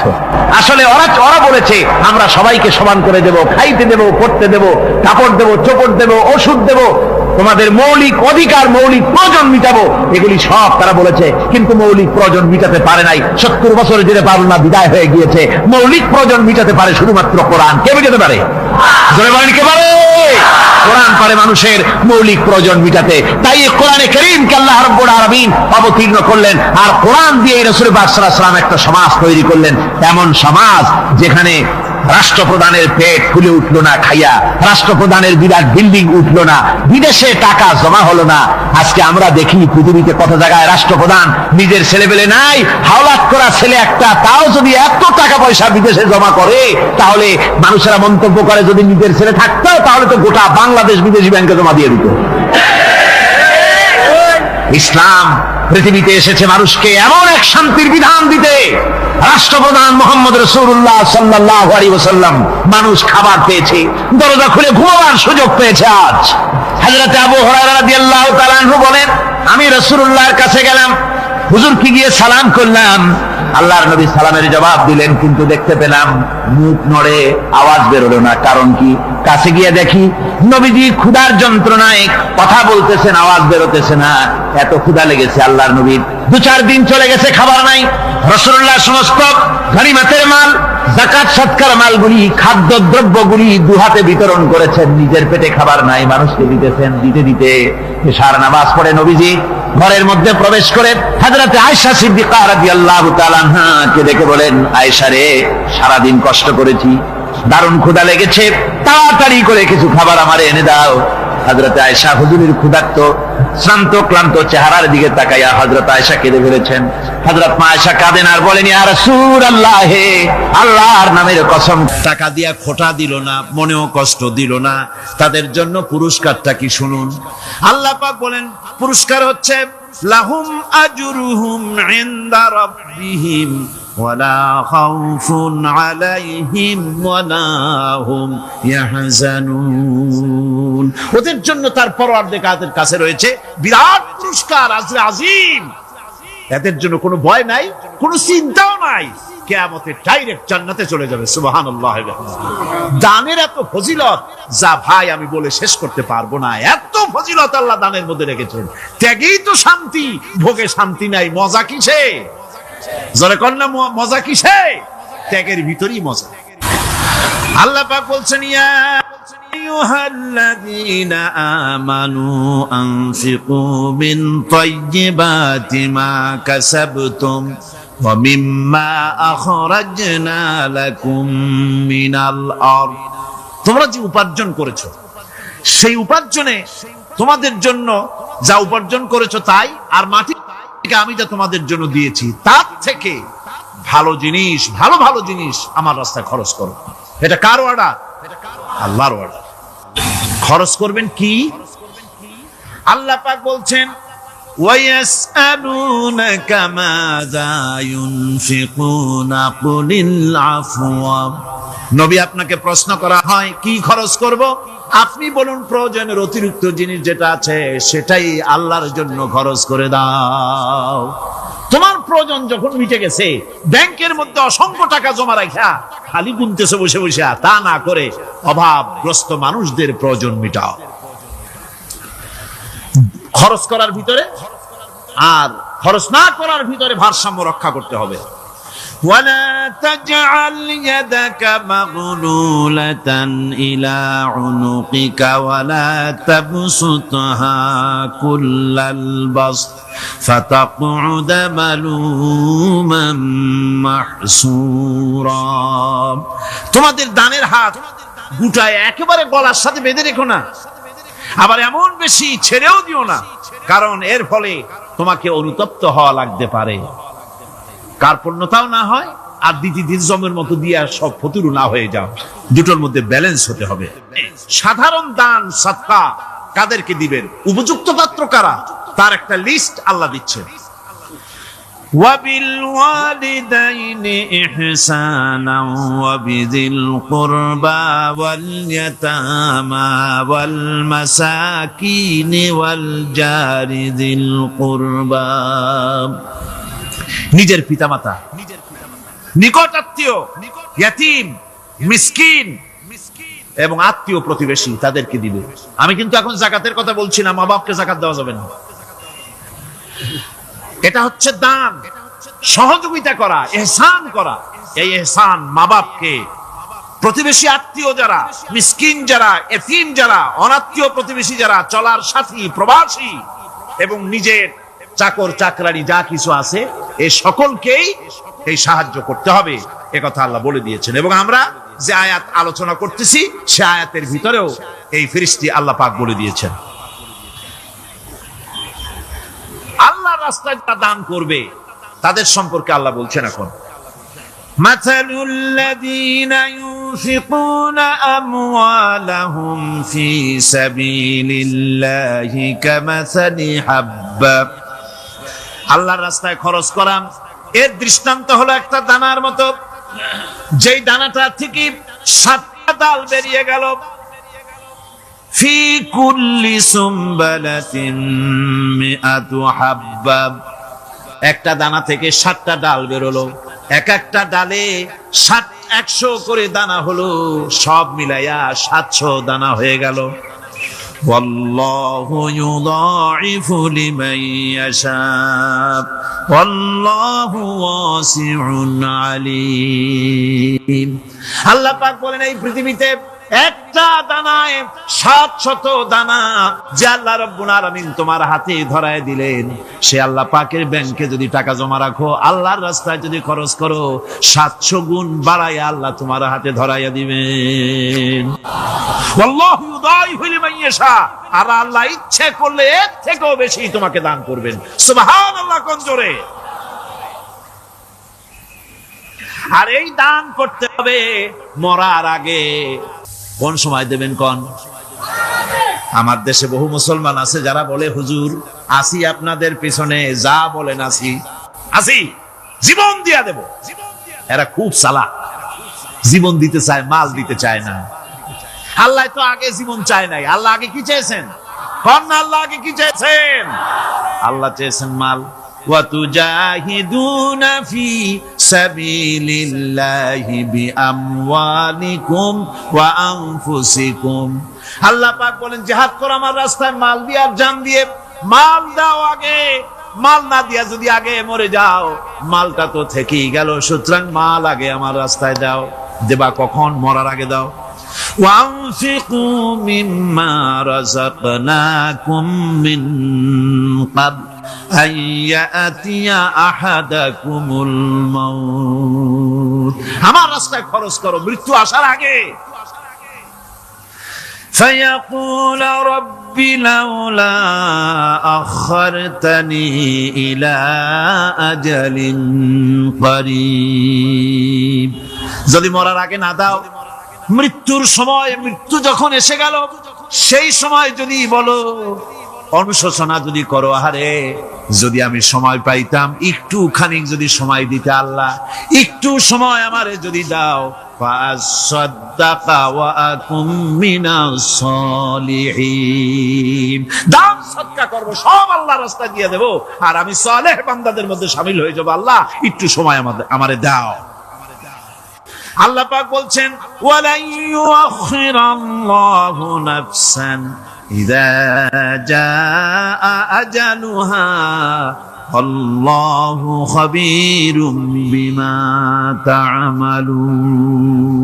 মৃত্যুর নির্ধারিত সময় আসলে এক সেকেন্ড আগে পাশে করা হবে না। সুতরাং মৃত্যুর আগে খরচ করো। আপনি মনে করবেন যে আপনি মরে গেলে পরে আপনার ছেলে মেয়ে আপনার জন্য করবে, খরচ করবে। হ্যাঁ করবে ঠিক, মরার পরে কুলখানির পরে 40, তারপরে শেষ, এরপর আর করবে। আপনার ছেলে মেয়ে যে আপনার জন্য করবে তার প্রমাণ তো আপনি নিজে। আপনি আপনার ছেলের মেয়ের জন্য কি করেছেন? আপনার মা বাবার জন্য কি করছেন? আপনার মা বাবার জন্য যদি আপনি কিছু না করে থাকেন, আপনার ছেলে মেয়ে আপনার জন্য করবে না। সুতরাং নিজের কাজ নিজে করেন।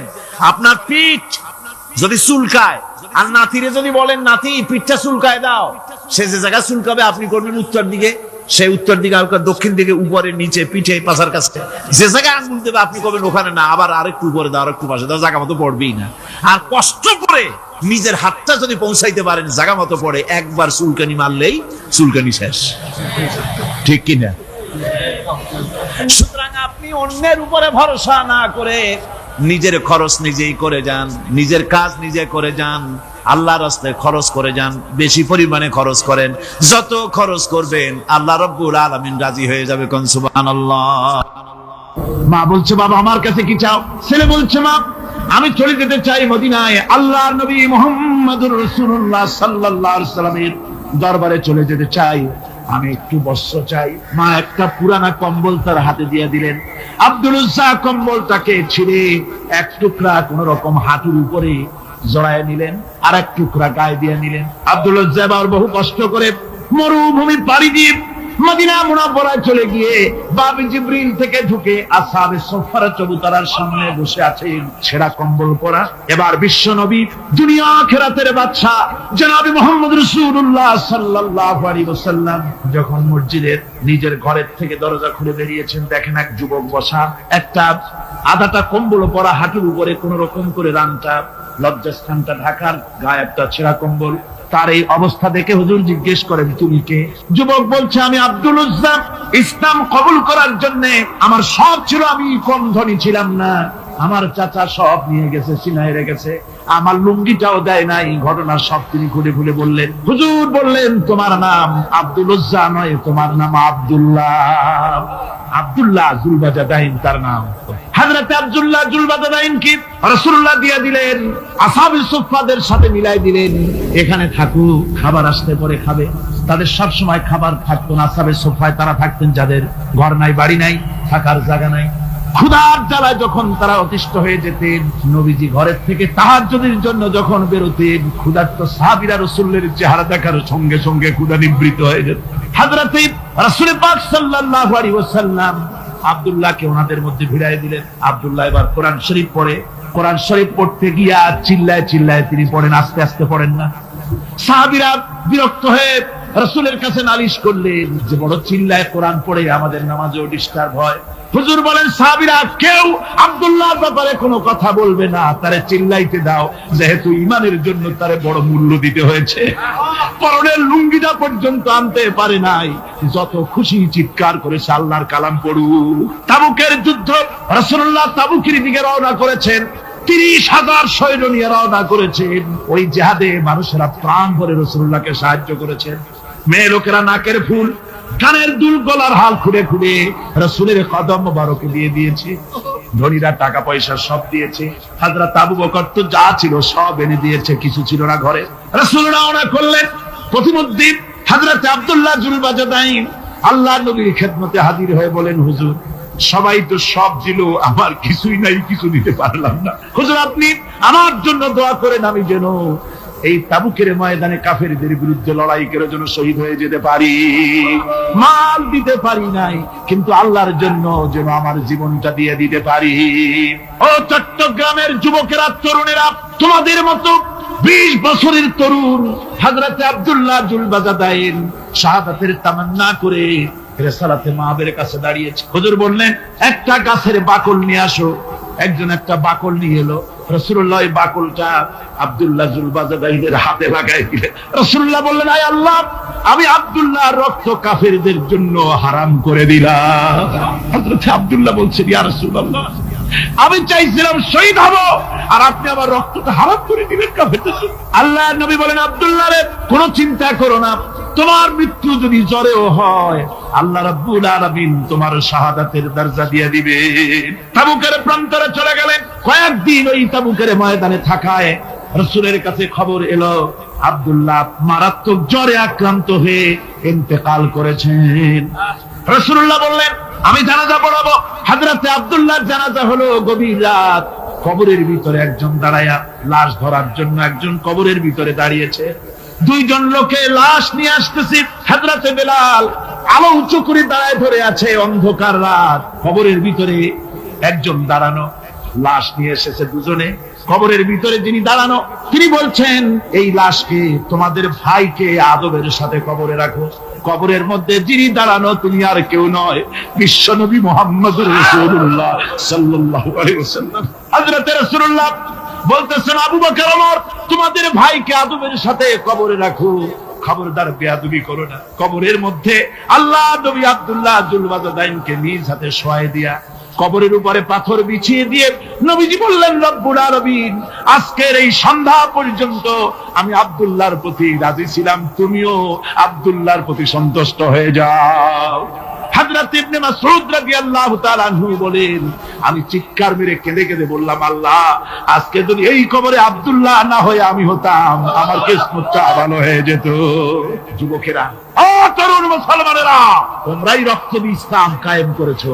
কে কায়েম করেছে ইসলাম? মুসলিম তরুণেরা, মুসলিম যুবকেরা। তোমাদের অবদান সব চাইতে বেশি। আজ মুসলমান যুবকদের চরিত্র নাই, মদ, জুয়া, জেনা, ব্যভিচার করে করে সর্বনাশ করে দেওয়া হল। সরকারি ভাবে, বেসরকারি ভাবে, বিভিন্ন ভাবে যুবকদেরকে মিসগাইড করার জন্য মদ দেওয়া হয়, টাকা দেওয়া হয়, অস্ত্র দেওয়া হয়, সব দিয়ে যুবকদের চরিত্র নষ্ট করা হচ্ছে। অথচ যুবক হচ্ছে একটা জাতির মেরুদণ্ড। জাতির কি মেরুদণ্ড? এই মেরুদণ্ডকে ঘুরে ধরেছে, এই মেরুদণ্ড নষ্ট করার ব্যবস্থা করা হয়েছে। আমার মুসলমান ভাইয়েরা, হাদিস থেকে শোনো, বদরের প্রান্তরে যুদ্ধ হবে। রাসূলুল্লাহ সাহাবায়ে কিরামদেরকে রেডি করেছেন, কিন্তু এই যুদ্ধটা বড় মারাত্মক। এই জিহাদ বড় মারাত্মক। জিহাদ হবে, চাচার বিরুদ্ধে ভাতিজা জিহাদ করবে, বাপের বিরুদ্ধে সন্তান অস্ত্র ধারণ করবে, ভাইয়ের বিরুদ্ধে ভাই অস্ত্র ধারণ করবে। কোন জায়গা? বদর। কোন জায়গায়? বদর। মক্কা থেকে যারা আসতেছে, সব চাচা, ভাই, মামু, খালু, এরা আপন আপন লোকেরা আপন লোকের বিরুদ্ধে অস্ত্র ধারণ করবে। এটা কি সহজ? কোন এটা কি সহজ? রাসূলুল্লাহ যুদ্ধের কথা মানুষকে বুঝাচ্ছেন, একটু ইতস্তত করে। হযরত রাসূল পাক সাল্লাল্লাহু আলাইহি ওয়াসাল্লাম যুদ্ধের কথা সাহাবায়ে কিরামদের সামনে পেশ করতেছেন, আর একটু ইতস্তত করতেছেন। এই কঠিন যুদ্ধে সাহাবীরা কিভাবে মেনে নেবে? রাসূলের মনের অবস্থা বুঝতে পেরে হযরত মিকদাদ রাদিয়াল্লাহু তাআলা আনহু, বর্ষিয়ান সাহাবী, তিনি দাঁড়ায় গেলেন। তিনি দাঁড়ায় বলছেন, ইমদি বিনা ইয়া রাসূলুল্লাহ হাইসু মা তাশা। হে রাসূল, আপনি আমাদেরকে নিয়ে চলুন, আল্লাহ যেদিকে আপনাকে যেতে বলে। হাইসু মা তাশা, আয় হাইসু মা আমারাকাল্লাহ, যেদিকে আল্লাহ আপনাকে যেতে বলেন আমাদেরকে নিয়ে আপনি সেদিকে চলেন। ইন্না লা নাকুলু লাকা কামা ক্বালা বানু ইসরাঈল লিমূসা আলাইহিস সালাম, ইযহাব আনতা ওয়া রাব্বুকা ফাকাতিলা ইন্না হাহুনা কাঈদুন। আমরা মূসা আলাইহিস সালামের উম্মতের মতো বলবো না যে, হে মূসা, তুমি আর জিবরাইল আর তোমার আল্লাহ যুদ্ধ করো, আমরা ঘরে বসে আরাম করি। এই কথা আমরা বলবো না হুজুর। বল ইযহাব আনতা ওয়া রাব্বুকা ফাকাতিলা ইন্না মাআকুমা মুকাতিলুন। হে রাসূল, বরং আমরা বলবো, আপনি যুদ্ধ করুন, আপনি আমাদের নিয়ে চলুন, আমরা লড়বো আপনার সাথে কাফেরদের বিরুদ্ধে। ততক্ষণ পর্যন্ত লড়বো মা দামাত আইনুন মিন্না তাতাররাফ। ও রাসূল, যতক্ষণ আমাদের চোখের একটা পাতাও নড়ে, ততক্ষণ আপনার সাথে আমরা লড়বো। সুবহানাল্লাহ। মানে জীবন যতক্ষণ আছে আপনার সাথী হয়ে কাফেরদের বিরুদ্ধে লড়তে থাকবো। হুজুর খুব খুশি হয়ে গেল। হুজুর কি হলেন? দারুণ খুশি হয়ে গেল। আল্লাহ নবী খুশি হয়ে বললেন, ও সাহাবীরা, তোমাদের মানসিক অবস্থা যখন এই কুবু বিনা ইলা জান্নাতিন জান্নাতুন আরদুহা কারদিস সামাওয়াতি ওয়াল আরদ। ও সাহাবীরা, তোমাদের মানসিকতা যখন এমন, তখন আমার সাথে তোমরা দাঁড়াও, আমার সাথে ওঠো, আমার সাথে চলো জান্নাতের দিকে। রাসূলুল্লাহ বলেন, আমার সাথে চলো। বেহেশত। কোন বেহেশত? এমন বেহেশত যে বেহেশতের বিশালতা আর প্রশস্ততা ওই বিশাল আকাশ আর জমিনের চাইতেও বেশি। এই বিরাট জান্নাতের দিকে চলো আমার সাথে। ফাকামা উমাইর বিন হামাদ ওয়া কানা ইয়াকুলু কামা। যুবকেরা, তোমাদের মতো তরুণ, তোমাদের মতো এক যুবক যার নাম ওমায়ের, তিনি দাঁড়িয়ে গেলেন, হাতে ছিল খোরমা, খোরমা খাচ্ছে। দেখেন বক্তৃতা হয়, মাঠে ওয়াজ নসিহত হয়, আর যুবকেরা দাঁড়ায় দাঁড়ায় বাদাম হয় না, ওই সাহাবী ওই সময় তো বাদাম টাদাম হয়তো পায় না, খোরমা খাচ্ছে, খোরমা চাবাচ্ছে, বিচি ফেলাই দিচ্ছে, আর এইভাবে খাচ্ছে। আর হুজুরের কথা শুনে ওমায়ের বলছেন, বাহ বাহ, এটা একটা আঞ্চলিক শব্দ, এর অর্থ হচ্ছে আয়মা আযমাহু ওয়া মা আহসানাহু। হে রাসূল, আপনি কত সুন্দর কথা বললেন, আপনি কি বিশাল কথা বলেছেন, কত বড় কথা বলেছেন। জিহাদ করলে, জান দিলে এমন বেহেশত পাবো, জান্নাতুন আরজুহা কাআরদিস সামাওয়াতি ওয়াল আরদ, যে বেহেশতটা হবে ওই বিশাল আকাশের চাইতে, এমন বেহেশত পাবো। ওয়াল্লাহি লাউ কুনতু হাইয়ান হাত্তা আকুলাহু ইন্নাহা লাহায়াতুন তাবি। আল্লাহর কসম, আমি যদি হাতের সবগুলি খোরমা খেতে যাই তাহলে তো অনেক সময় লাগবে, বেহেশতে যেতে দেরি হয়ে যাবে, অনেক দেরি হয়ে যাবে বেহেশতে যেতে।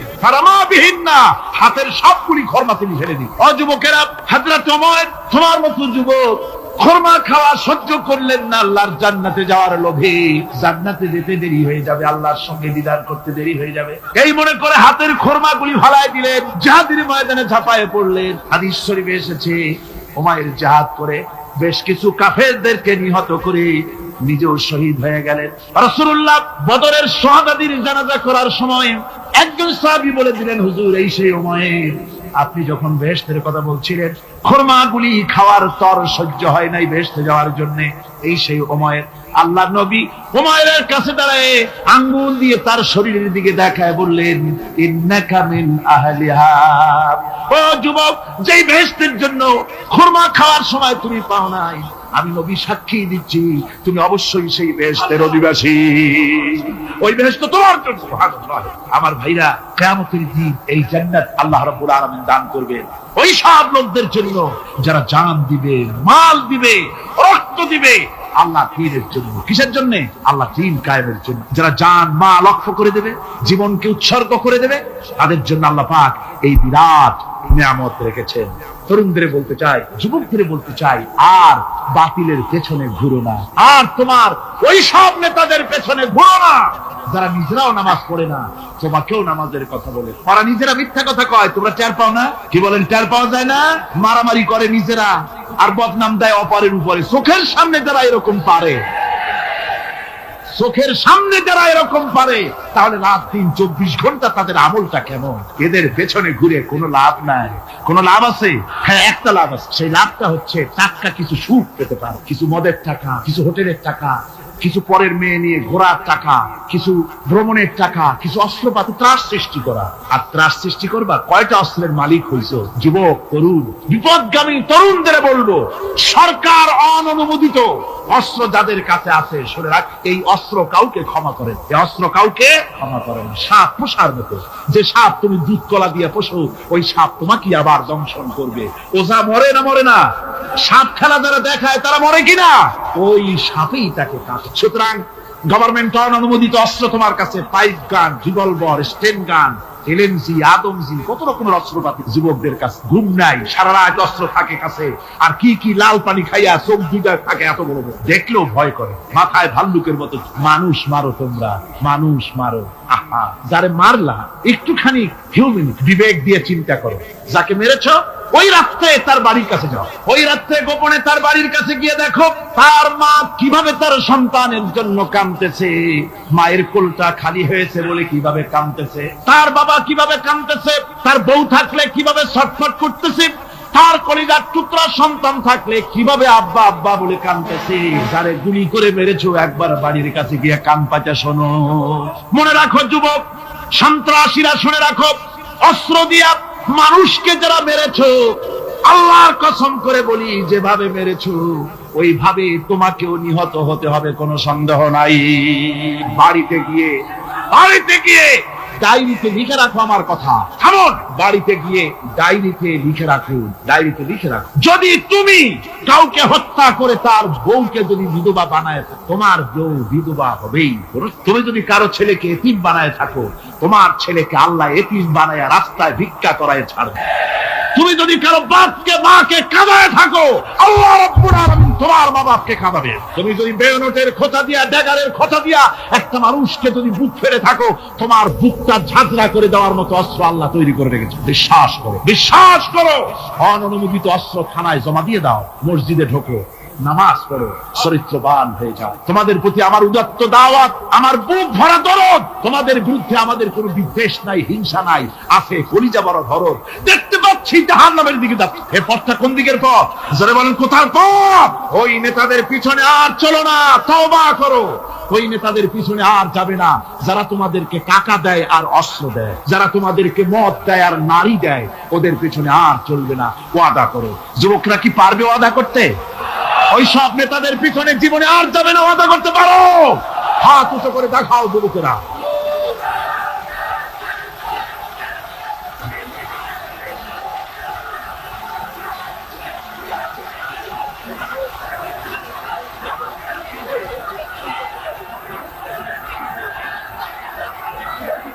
আমার মুসলমান ভাইরা, আমি তো দাঁড়াতে বলি নাই। জি জি জি জি জি জি বসেন বসেন। যে বুঝতে পেরেছি কালকের টেকনিক অবলম্বন করেছেন আপনারা আর কি। এই সুযোগে একটু কোমরটা সোজা করে নিলেন। বুঝতে পেরেছি, আমরা কিছু মাইন্ড করিনি। এখন বসেন বসেন, তাড়াতাড়ি বসে যান। কথা আমার অনেক, সময় কম, না তাড়াতাড়ি শেষ করব। বসেন। আপনারা না বসতে তো কথা বলতে পারবো না, বসতে হবে। অত্যন্ত জরুরি জরুরি কথা আছে, সে কথাগুলি আমাদের শুনতে হবে। যেহেতু এই মাহফিলের পর আবার আপনাদের সামনে কথা বলতে পারবো, এর কোনো গ্যারান্টি নাই। আছে নাকি কোনো গ্যারান্টি? নাই। সুতরাং বসতে হবে। কেউ দাঁড়াবে না। জোরে সোরে জিকির করেন, লা ইলাহা ইল্লাল্লাহ, লা ইলাহা। আমার ভাইরা, আজকের মাহফিলের সবচেয়ে বড় আকর্ষণ আখিরি মুনাজাত, ঠিক না? কোরআনে কারীমের মাহফিলের মুনাজাত অবশ্যই কবুল হবে ইনশাআল্লাহ। এত মানুষের দোয়া আল্লাহ ফিরাতে পারেন না। তার নাম রহমান, তার নাম রহিম, তার নাম গফুর, তার নাম গফফার। বান্দার দোয়া কবুল করাই তো তার কাজ। সুতরাং নড়াচড়া আদৌ করবেন না, যার যার জায়গায় বসে থাকুন। না বসলে আপনারা যদি হাঁটেন, মাঝে মধ্যে দাঁড়ান, এটা খুবই বিরক্তির উদ্রেক করবে। ভাইয়েরা, আমি সকলকে সেজন্য বলতে চাই যে আমরা আল্লাহর দ্বীন প্রতিষ্ঠার জন্য এই জিহাদের কথা যে আল্লাহ বলছেন, এই জিহাদের জন্য আমরা জান মাল সব কিছুকে উৎসর্গ করতে চাই। আল্লাহ যেন কবুল করেন, সবাই বলেন আমিন। আনন্দ, আরাম আর বিলাসিতায় আমরা আমাদের জীবনকে ভাসায় দিয়ে, যার কারণে আমাদের জিল্লুত। এ মুসলমানদের উরুজ, এ মুসলমানদের তারাক্কি কিভাবে আসে শুনুন। বিশ্ব কবির ভাষা, বিশ্ব কবি আল্লামা ইকবাল रहमतुल्लाह अलैहि বলেছেন, আ তুঝে বাতাও তকদীরে উমম क्या है, आ तुझे बताओ तकदीरे उमम क्या है, शमशीर उसना अव्वल ताऊस और बाबाखीर। এসো, আমি তোমাকে এই জাতির উন্নতির কথা শোনাই। এই জাতির উন্নতি তখন হয় যখন এক হাতে থাকে কোরআন আর এক হাতে থাকে তরবারি, তখন হয় জাতির উন্নতি। আর এই জাতি যখন কোরআন আর তরবারি ছেড়ে দিয়ে যখন তানপুরা, বেহালা, সারিন্দা, নারিন্দা, গিটার, পিটা, সারেগামা, পাদানিসার পেছনে যখন লাগে, কপাল তখনই পড়ে। কপাল পড়ে কখন? তখনই পড়ে। আজ আমাদের টেলিভিশন, আমাদের রেডিও, আমাদের সংস্কৃতি সব সারেগামার সংস্কৃতি। কিসের সংস্কৃতি? আগে তো মুসলমানের ঘরে প্রত্যেক দিন সকাল বেলায় আওয়াজ আসতো, মুসলমানদের ঘরে সকাল বেলায় মুসলমানদের ঘরে ঘরে জানালার ফাঁক দিয়ে আওয়াজ আসতো, বিসমিল্লাহির রহমানির রহিম। সূরা ইয়াসিন, সূরা রহমান ইত্যাদির তেলাওয়াত ভেসে আসতো। এখন আর তেলাওয়াত ভেসে আসে? এখন মুসলমানদের ঘরের থেকে সকাল বেলায় আওয়াজ আসে সারেগামা, পাদানিসা, বাবা খালু, মামু নানা, হাবি জাবি। এই গানের ট্রেডিং গুলি, গানের শব্দগুলি চলে আসে। কোরআন শিখবার জন্য, শিখাবার জন্য ছেলের জন্য যে মৌলবী রাখে, সারা মাস পড়াবে, বেতন 300 টাকা। আর গানের মাস্টার যে গান শিখাবে, রবীন্দ্র সঙ্গীতের প্যানপ্যানানি সুর শিখাবে, নাচ শিখাবে, সপ্তাহে 2 দিন এসে 2 ঘন্টা শিখাবে, বেতন 3000। কপাল পোড়া জাতি। কি বড় জাতি? জাতি তার কপাল পুড়ে। কোরআনের সাথে তার সম্পর্ক কম, জিহাদের সাথে সম্পর্ক কম, সম্পর্ক হয়েছে গানের সাথে, সম্পর্ক নাটকের সাথে। তাই আজ আল্লাহর দ্বীন কায়েমের জন্য লড়াইয়ের ময়দানে আসতে হবে। বাংলাদেশে কিন্তু জিহাদের ডাক এসে গেছে। কিসের ডাক এসেছে? জিহাদের ডাক। এই জিহাদে সাড়া দিতে হবে। আমি আগেই বলেছি, ওই জিহাদ ওই রকম না যে লাঠি ঠ্যাঙ্গা নিয়ে যাবাই বলে। জিহাদ হচ্ছে বাতিলের বিরুদ্ধে। টেলিভিশনের ভিতরে নাটকের মাধ্যমে ইসলামকে অসম্মান করা হচ্ছে। মুসলমানদের দাড়িকে অসম্মানিত করা হয়, টুপিকে অসম্মানিত করা হয়, তারপরে সিনেমার ভিতরে গানের মধ্যে ইসলামকে অপমানিত করা হয়, যার কারণে এর বিরুদ্ধে জাতি সোচ্চার না হওয়ার কারণে আস্তে আস্তে মুসলমানদের ঈমান কমে যাচ্ছে, বাতিল শক্তিশালী হয়ে আক্রমণ করছে। আপনারা বলেন ভারতের কি ক্ষমতা মসজিদ ভেঙে দেয়? এই পৃথিবী কি মুসলমান কম? জোরে বলেন মুসলমান কম? তাহলে ভারতের বাবরি মসজিদ তারা ভাঙলো কি করে? সাহস পেল কোথায়? সাহস পেয়েছে আমরা আমাদের ঐক্য বিনষ্ট করি, আমাদের ঐক্য ভেঙে ফেলেছি। আমরা একজন আর একজনকে গালি দেই, মুসলমান না বলে গালি দেওয়া হয়। পরস্পরের মহব্বত নাই, স্বীকৃতি নাই, শ্রদ্ধা নাই, ঐক্যবদ্ধ ভাবে আমরা নাই, আমরা আমাদের চরিত্র নাই, চরিত্র নষ্ট করেছি। ফলে তারা বুঝতে পেরেছে এই মুসলমান সেই মুসলমান নয় যারা জীবনের চাইতে মৃত্যুকে বেশি ভালোবাসতো, যাদের চরিত্র ছিল উন্নত। এরা সেই জাতিরা, এরা মিথ্যা কথা বলে, এরা জুয়া খেলে, এরা মদ খায়, এরা জেনা করে, এরা বদমাশি করে। এদের সেই চরিত্র নাই যে চরিত্রের বলে আমাদের অপকর্মের মোকাবেলা করতে পারে। এই বিশ্বাস নিয়ে তারা বাবরি মসজিদের উপরে হামলা করে। বাবরি মসজিদ ভাঙলো, মসজিদের উপরে যখন শাবল মারা হচ্ছিল, কেবল নিউজ নেটওয়ার্কের মাধ্যমে আমরা এই দৃশ্য দেখেছি, টেলিভিশনের পর্দায় দেখেছি শাবল মারা হচ্ছে। তখন মনে হচ্ছিল শাবল তো মসজিদের উপরে পড়ছে না, শাবল যেন পড়ছে পৃথিবীর 125 কোটি মুসলমানের কলিজার উপরে। ভারত মসজিদ ভেঙে দিল। এরপরে এই মসজিদ ভাঙলো বিজেপি, শিবসেনা সহযোগিতা করলো ভারতের প্রধানমন্ত্রী নরপশু রাও। এই পৃথিবীর বর্তমান পৃথিবীর নিকৃষ্ট মানব সন্তান, জঘন্য শয়তান নরপশু। ওইটা নরসীমা নয়, ভারতের প্রধানমন্ত্রী মানুষ না, এটা একটি শয়তান। জোরে বলেন এটা কি? পৃথিবীর ইতিহাসকে কলঙ্কিত করেছে। আজ পর্যন্ত পৃথিবীতে কোথাও মসজিদ ভাঙা হয়েছে কোন ইতিহাস। আর ভারতের বেয়াদব সরকার বাংলাদেশে যখন সংসদে ভারতীয় এজেন্টদের প্রতিবাদের মোকাবেলায় যখন ভারতের এই কাজের নিন্দা জানানো হলো, ভারতের বেয়াদব সরকার তখন বলছে বাংলাদেশের গতিবিধির উপরে আমরা কড়া নজর রাখছি। বেটা বেয়াদব, বাংলাদেশ কি তোমার ভুটান না সিকিম? বাংলাদেশের উপরে কড়া নজর রাখার অধিকার তোমার নাই। এই পৃথিবীতে বাংলাদেশের সবচাইতে বড় দুশ্মন ভারত। সবচাইতে বড় দুশ্মন কে?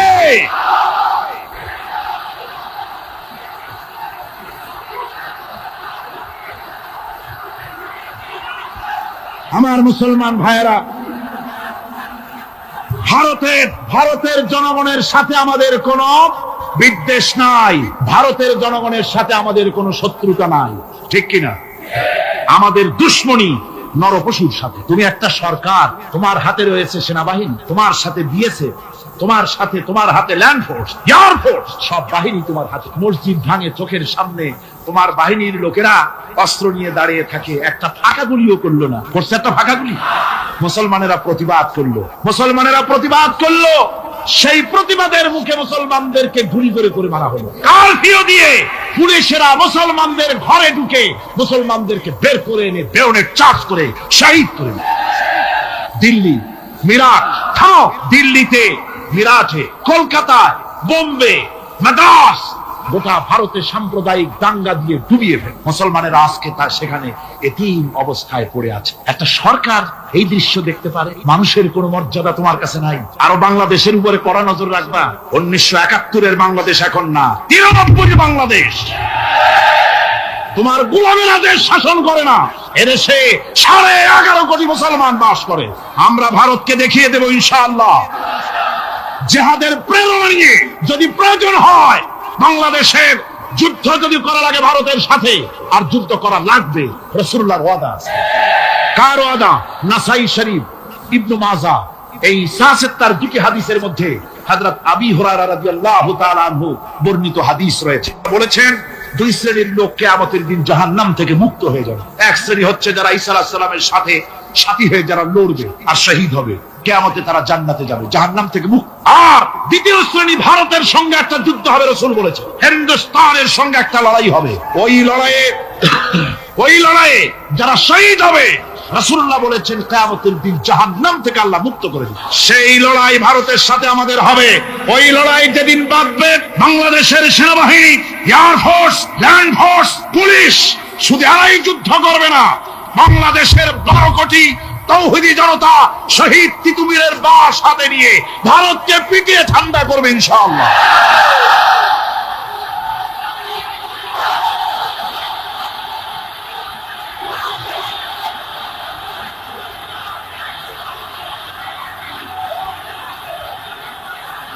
আমার দেশে ভারতের মসজিদ ভাঙার প্রতিবাদে আমাদের দেশে একটা হিন্দুও মরে নাই, কথা ঠিক কিনা কন? কিন্তু ভারতে লেগেছে তারা বাবরি মসজিদ। আমার দেশের 15 জন মুসলমান পুলিশের গুলিতে নিহত। আমার দেশে হিন্দু মরে নাই। তোমরা আমার দেশে সেখানে আমার মুসলমান মেরে। হযরত আব্দুল্লাহ বিন ওমর রাদিয়াল্লাহু তাআলা আনহু বলছেন যে আমি রসুলের সঙ্গে কাবা শরীফ তাওয়াফ করতেছিলাম। আমি বলতে শুনলাম রসুল বলছেন, হে কাবা, তোমার কত মর্যাদা, তোমার কত সম্মান, তুমি কত মহান, তোমার কত ইজ্জত। তবে কাবা শুনে রেখো, আল্লাহ রাব্বুল আলামিনের একটা মুমিন বান্দার যে মর্যাদা, তোমার মর্যাদা যত হোক একটা মুমিনের চাইতে নিশ্চয়ই বেশি নয়। তোমরা মসজিদ ভেঙেছো আর আল্লাহর মুমিন বান্দাদেরকে ভেঙেছো। ভারত সরকার শুনে রাখো, মসজিদ ভাঙো নাই, তকদির ভেঙেছো। মসজিদ যেভাবে মসজিদের ইটগুলি টুকরা টুকরা হয়েছে, গোটা ভারত আজ হোক কাল হোক মসজিদের ইটের মতোই টুকরা টুকরা হয়ে যাবেই যাবে ইনশাআল্লাহ। তবে আমার দেশের মুসলমানদেরকে মনে রাখতে হবে, আমরা প্রতিশোধের নীতিতে বিশ্বাস করি না।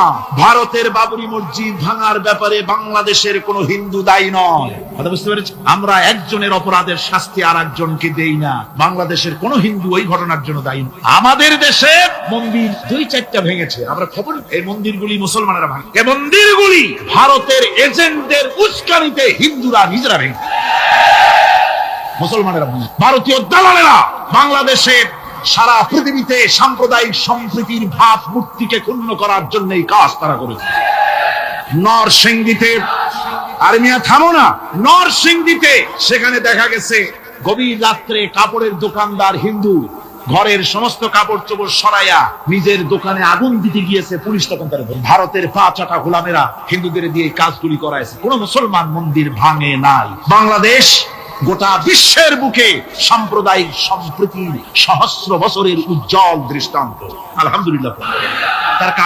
তার কারণ হচ্ছে আল্লাহর নবী বলেছেন সংখ্যালঘু মুসলিম এলাকায়, সংখ্যাগরিষ্ঠ মুসলিম এলাকায় সংখ্যালঘু অমুসলিম যারা, তারা হতেছে পবিত্র আমানত। ওই আমানতের কেউ যদি খেয়ানত করে, অর্থাৎ অমুসলিমদের উপরে যদি কেউ অত্যাচার করে, তাহলে আমি নবী মুহাম্মদুর রাসূলুল্লাহ সাল্লাল্লাহু আলাইহি ওয়াসাল্লাম কিয়ামতের দিন আল্লাহর দরবারে মুসলমানদের বিরুদ্ধে মামলা দায়ের করব।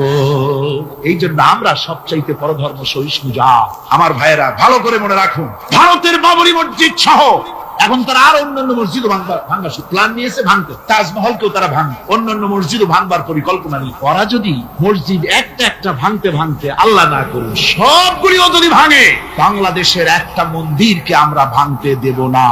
এর নাম ইসলাম। এর নাম কি? ভারতের সাম্প্রদায়িক দাঙ্গা বাঁধিয়ে মুসলমান একটা একটা করে করে সব মুসলমানও যদি তারা মেরে ফেলে দেয়, আল্লাহর কসম বাংলাদেশের একটা অমুসলিমের গায়ে আমরা হাত দিতে দেব না। এর নাম ইসলাম। এর নাম কি? আপনারা যদি কখনো শোনেন যে কোন এলাকার কোন লোক মন্দির ভাঙতে যাচ্ছে অথবা হিন্দুর বাড়ি আক্রমণ করতে যাচ্ছে, সাথে সাথে তাকে ধরে থানায় সোপর্দ করবেন। রাজি আছেন? কারা রাজি? হাত উঁচু করে দেখা। আলহামদুলিল্লাহ, হাত নামা। এই সাম্প্রদায়িক সম্প্রীতি বাংলাদেশে অতীতে ছিল, এখনো থাকবে ইনশাআল্লাহ, ভবিষ্যতেও থাকবে ইনশাআল্লাহ। বলেন ইনশাআল্লাহ। আমাদের শত্রু, আমি বারবার বলছি, হিন্দুরা শত্রু নয়, শত্রু হচ্ছে ভারতীয় এজেন্ট যারা, ভারতের দালাল যারা, ওরা আমাদের, ঠিক কিনা? তারা বাংলাদেশের স্বপ্ন এখানে বসে দেখে, পত্র পত্রিকার মাধ্যমে, টিভির মাধ্যমে।